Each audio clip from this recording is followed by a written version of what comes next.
seu direito.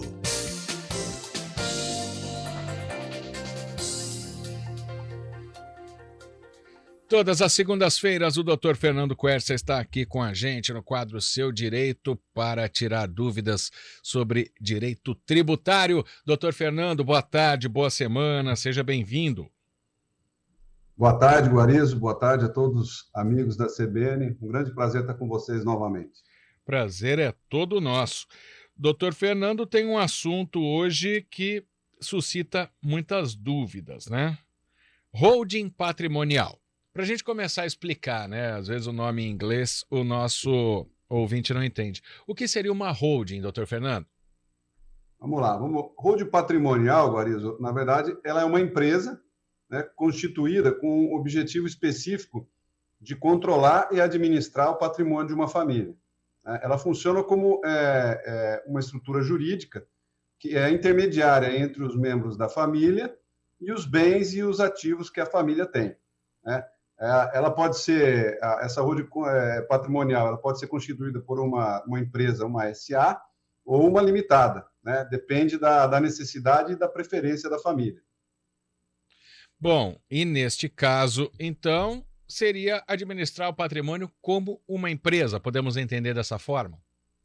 Na verdade, o intuito, né, a constituição da holding patrimonial é uma estratégia cada vez mais adotada por famílias que desejam proteger e gerir o seu patrimônio de uma forma mais eficiente, né? Porque, além de garantir uma gestão mais eficaz dos ativos familiares, a holding patrimonial ela oferece benefícios fiscais significativos e auxilia na preparação da sucessão, possibilitando a continuidade do legado familiar. É uma forma inteligente de você gerir o seu patrimônio, preparar ele para a sucessão e ainda ter um ganho, um benefício fiscal que é bastante interessante, né? Vamos falar um pouco desses benefícios, né, da holding patrimonial. O planejamento sucessório, como eu disse, uma das principais vantagens da holding patrimonial é a facilitação no processo de sucessão por meio de holding. É possível estruturar, né, por meio dessa holding, o patrimônio de uma forma a minimizar os conflitos e garantir a continuidade do negócio familiar. Basicamente, quando você monta uma holding patrimonial, e você coloca os seus bens, seus ativos, seu patrimônio dentro dessa holding, na hora em que houver a necessidade de uma sucessão, o que você vai fazer? Vai haver uma divisão das cotas da empresa e não dos bens propriamente ditos, né? Então, você vê, às vezes, existem casos de famílias que têm, por exemplo, bens imóveis, e quando há necessidade de uma sucessão, muitas vezes eles não têm dinheiro para pagar os impostos da sucessão, para pagar os custos do inventário, e muitas vezes até eles têm que vender esses imóveis, ou alguns imóveis, para poder bancar esses custos, né? E se você prepara isso de uma forma mais inteligente, você tem uma perda muito menor. Inclusive, muitas vezes, as pessoas, nesses casos, elas têm que vender o imóvel de forma rápida, né, para não pagar nenhuma multa no inventário, o que faz com que ela tenha que vender o imóvel mais barato e também ela acaba perdendo dinheiro com isso, né? Além disso, existe a questão da redução dos impostos, né? A holding patrimonial ela pode proporcionar uma redução significativa na carga tributária, né, sobre os ativos familiares. Porque ao centralizar a administração dos bens em uma única entidade, é possível que você aplicar estratégias fiscais eficientes, né, com a utilização de regimes tributários mais favoráveis. Então, você imagina o seguinte: você tem hoje um imóvel que está na pessoa física. Se você alugar esse imóvel, sobre esse aluguel, você vai pagar 27,5%. Se esse imóvel estiver dentro de uma pessoa jurídica, você vai pagar 15%, né? Então, já é uma diferença bastante interessante.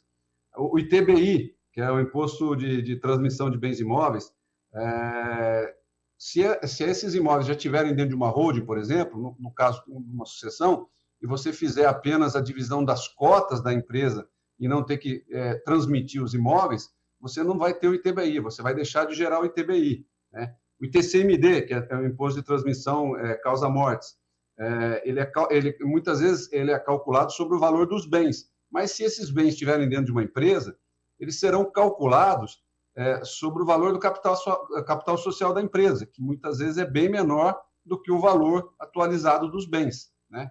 E, por final, ainda também existe a questão da proteção de patrimônio. A holding patrimonial ela também desempenha um papel importante na proteção do patrimônio familiar, né? Ao separar os ativos dos membros das famílias, a estrutura da holding ela dificulta a penhora de bens, por exemplo, em caso de eventual processo judicial, protegendo o patrimônio dos riscos empresariais e pessoais. Então, você veja, é uma série de possibilidades dentro da formação de uma holding patrimonial que faz com que esse meio ele venha sendo usado cada vez mais pelas famílias como forma de preparação, né, para as futuras sucessões e também no dia a dia para economizar dinheiro e tentar pagar um pouco menos de tributo, né? O que não é fácil aqui no nosso Brasil. De maneira alguma. E esses impostos, né, que o senhor disse, doutor Fernando, eles estão inclusos, por exemplo, no inventário, que é a maneira que as famílias mais usam para passar as heranças, né? Sim, por exemplo, no caso do inventário, ele sempre vai incidir o ITCMD, né? E se você tem, por exemplo, os imóveis na pessoa física, eles vão ser avaliados, esses imóveis, e o ITCMD ele vai ser calculado sobre o valor dos imóveis. Agora, se esses imóveis, por exemplo, estiverem dentro de uma holding, o ITCMD será calculado, né, proporcionalmente pelo valor das cotas do capital social, que não raras vezes significa pagar um valor bem menor do que você pagaria se estivesse dentro da pessoa física. E é aquilo que eu disse, por exemplo, um imóvel, quando você aluga, se você alugar e ele estiver na pessoa física, você tem que recolher ali 27,5% de imposto de renda todo mês em cima do aluguel que você receber. Se ele estiver numa pessoa jurídica, isso já cai para 15%, mas já é uma diminuição significativa. Ou seja, o planejamento tributário ele é muito importante e dentro desse conceito de holding patrimonial, ele cai como uma luva para que as famílias possam estar 100% dentro da lei e, mesmo assim, ter uma redução significativa da carga tributária que pagam, né, todo mês. E quando a gente fala, né, de família, sempre tem as confusões, ou geralmente tem, né? As confusões por causa de as pessoas pensando em herança ainda com o pai e a mãe vivos, né? Ou que vem de outras gerações. Para se abrir uma holding, precisa ter a concordância de todos? Qual é o caminho? O que tem que ser feito? Geralmente sim, é necessário que pelo menos haja a concordância daqueles que têm o controle do patrimônio, né? Então, geralmente, aqueles que o pai ou a mãe que tem o controle do patrimônio e, eventualmente, querem preparar isso para os filhos, mas é necessário que sim, que haja a concordância de todos.